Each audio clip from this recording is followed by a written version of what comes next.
শুরু করছি পরম করুণাময় আল্লাহর নামে। হে বিশ্বদরদী, আজ আমি আপনাদের সামনে কর্জে হাসানা নিয়ে, অর্থাৎ আপনারা কিভাবে মহান আল্লাহকে উত্তম পন্থায় ঋণ দিবেন তা নিয়ে কথা বলবো। আপনারা অত্যন্ত গুরুত্ব সহকারে শোনার চেষ্টা করবেন। দেখুন দরদী, মহান আল্লাহ সূরা বাকারার 245 নম্বর আয়াতে বলেন, মান জাল্লাযী ইউকরিজুল্লাহা কারযান হাসানান ফায়ুযাইফাহু লাহু আযআফান কাসীরা ওয়াল্লাহু ইয়াকবিজু ওয়া ইয়াবসুতু ওয়া ইলাইহি তুরজাউন। অর্থ, তোমাদের ভিতরে এমন কে আছো যে মহান আল্লাহকে উত্তম পন্থায় ঋণ দিবে? আমি আল্লাহ তাকে দ্বিগুণ দিব অথবা বহু গুণ বৃদ্ধি করে দিব। আল্লাহই সংকোচিত করেন এবং তিনি প্রশস্ততা দান করেন, এবং তাহারই নিকট তোমরা সকলেই ফিরে যাবে। এবং সূরা মাইদার 12 নম্বর আয়াতে মহান আল্লাহ তাই বললেন, অর্থাৎ তিনি আমাদের কাছ থেকে উত্তম পন্থায় ঋণ চেয়েছেন। এবং সূরা মুজাম্মিলের 20 নম্বর আয়াতে মহান আল্লাহ বলেন, তোমরা নামাজ কায়েম করো, যাকাত দাও এবং আল্লাহকে উত্তম পন্থায় ঋণ দাও। তোমরা নিজেদের জন্য যা কিছু অগ্রিম পাঠাবে তা আল্লাহর কাছ থেকে উত্তম আকারে এবং পুরস্কার হিসাবে অনেক গুণ বেশি পাবে।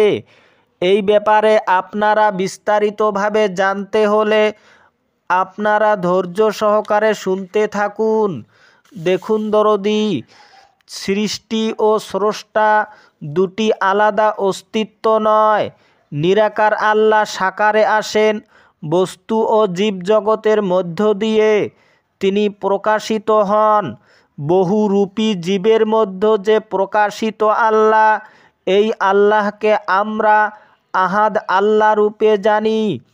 আহাদ শব্দের অর্থ অদ্বিতীয়, অর্থাৎ যেন মনে হয় দুই, আসলে সৃষ্টির মূলে এক। আমরা মনে করছি আল্লাহ আলাদা, তার সৃষ্টি আলাদা, কিন্তু সৃষ্টি এবং স্রষ্টা এই দুইটি কখনো আলাদা অস্তিত্ব নয়। মহান আল্লাহ সৃষ্টির মধ্য দিয়ে নিজের অস্তিত্বকে অথবা নিজের রুহুকে তিনি সাকারে প্রকাশ করেছেন। আমরা সামনে যা কিছুই দেখছি না কেন তা আহাদ আল্লাহরই শরীর, যে কারণে মহান আল্লাহ সূরা বাকারার 115 নম্বর আয়াতে বলেন, ওয়ালিল্লাহিল মাশরিকু ওয়াল মাগরিবু ফাআইনামা তুওয়াল্লু ফাসাম্মা ওয়াজহুল্লাহ। অর্থ, পূর্ব পশ্চিম যেধারে তাকাও কেবল আমারই চেহারা, অর্থাৎ আল্লাহরই চেহারা। তিনি বহু রূপে বহু শরীরে আমাদের কাছে প্রকাশ হয়েছেন। কোরআনের আরও বিভিন্ন আয়াতের মধ্য দিয়ে তিনি বলেছেন যে আমার সৃষ্টি জগৎ নিয়ে তোমরা গভীরভাবে পর্যবেক্ষণ করো না, তাই তোমরা আমার অস্তিত্ব খুঁজে পাও না। তাই আল্লাহ আমাদের থেকে কর্জে হাসানা চেয়েছেন, অর্থাৎ উত্তম পন্থায় ঋণ চেয়েছেন। এই ঋণ আমরা দিব কি করে? একমাত্র মহান আল্লাহর সৃষ্টি জগৎকে, অর্থাৎ সৃষ্টির সেবা করে মহান আল্লাহকে ঋণ দিতে পারি। যে কারণে আমি বলে এলাম, সৃষ্টি আর স্রষ্টার মধ্যে কোনো আলাদা অস্তিত্ব নেই। যিনি স্রষ্টা তিনি সৃষ্টি।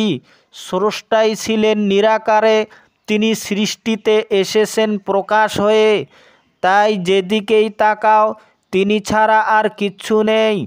তাই মহান আল্লাহ যখন ঋণ চেয়েছেন, অর্থাৎ তিনি যখন কর্জে হাসানা অর্থাৎ উত্তম পন্থায় ঋণ চেয়েছেন, এই ঋণ শুধু আমরা একমাত্র সৃষ্টির সেবা করে দিতে পারি।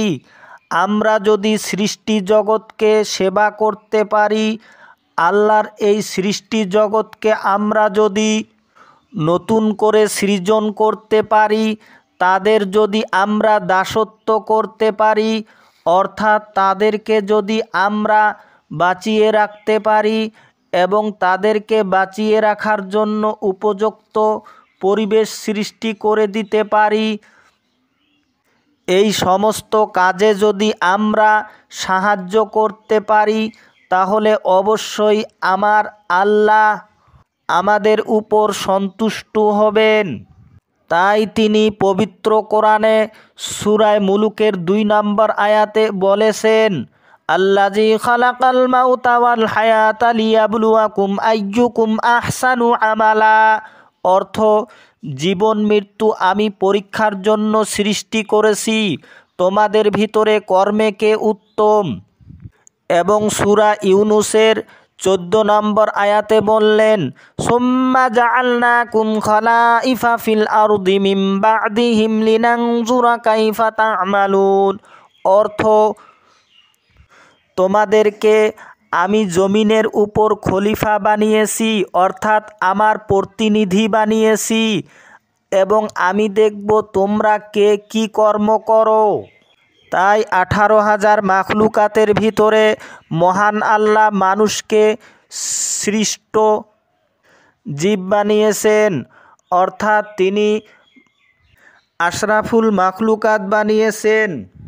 তাই আপনারা উত্তম কাজ করেন এবং আপনারা নিজের ক্ষুদ্রতম স্বার্থ ছেড়ে বিশ্বের স্বার্থের জন্য কাজ করুন।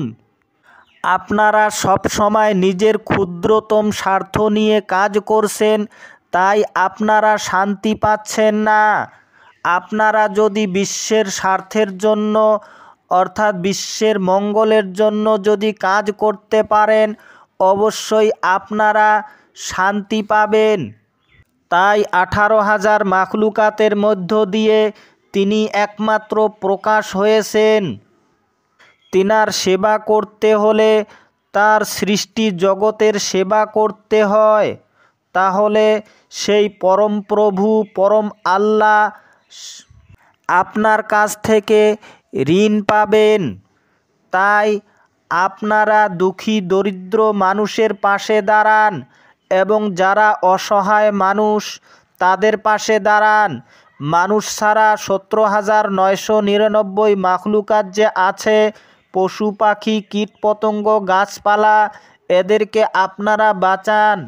এদেরকে যদি সৃজনশীলতার কাজে আপনারা নেমে যেতে পারেন তাহলে অবশ্যই মহান আল্লাহ আপনার প্রতি রাজি খুশি এবং সন্তুষ্ট হবেন, আপনাদের তকদির পাল্টিয়ে যাবে।